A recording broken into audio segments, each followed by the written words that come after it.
হাট শিঙিমাৰীৰ মাটিনৰচৰ গাঁৱত দক্ষিণ হালমাৰা মানকাছা জিলা প্ৰশাসনে চলাইছে উচ্ছেদ অভিযান। আজি পুৱা 11 বজাৰ পৰাই চলাই আছে এই উচ্ছেদ অভিযান। চৰকাৰী মাটিত অবৈধভাৱে বাস কৰা প্ৰায় 2 শতাধিক পৰিয়ালৰ বাসগৃহত চলাইছে এই উচ্ছেদ অভিযান।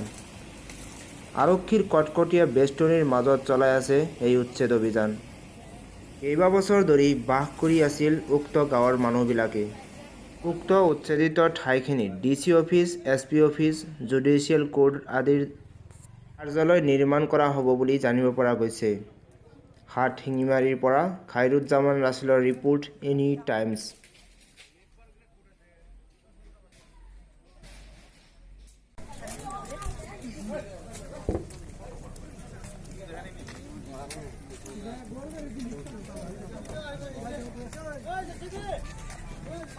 দিয়া যায় যে তেওঁলোকে অতি শীঘ্ৰে ঘৰসমূহ খালী কৰি দিয়া যায়।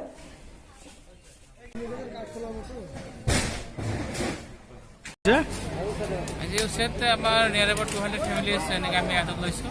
কিমানখিনি হয় চাওঁ। কিমান বিঘা মাটি আছে ইয়াতে জিলাৰ? এনেই আমাৰ টোটেল মানে judicial court, SP office plus DC office আৰু আদা বেলেগ বেলেগ মানে আমি তেনেকুৱা প্লেন কৰিছোঁ যে গোটেইখিনি অফিচ একেলগে হওক। আৰু সেই হিচাপে আমি 74 বিঘা মাটি আমি প্ৰায় 74 বিঘা মাটি আমি আইডেণ্টিফাই কৰিছিলোঁ। পৰিয়াল কিমানটা হ'ব? আগতে পৰিয়াল কেইটা হ'ব? পৰিয়াল এবাৰ 200 ফেমিলিজ আছে।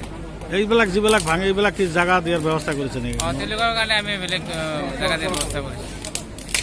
চলিব এইটো এতিয়া গম পোৱা নাই কিমান দিনত চলিব। যেতিয়ালৈকে শেষ নহয় আমি মানে কণ্টিনিউ কৰিম। এইবিলাক পৰিয়ালবিলাক ক'ত চিফ্ট কৰিব? এতিয়া অলপ আগতে আমাৰ ইডিচি ৰেভিনিউ জনাইছে যে বেলেগ ঠাই দিয়া হ'ব। সিহঁতৰ তেনেহ'লে ভয়ৰ কোনো কাৰণে নাই? নাই। কিমান পৰিয়াল আছে ছাৰ, কিমান ফেমিলি আছে? অলপ আগত ইডিচি ৰেভিনিউৱে আপোনালোকে জনালে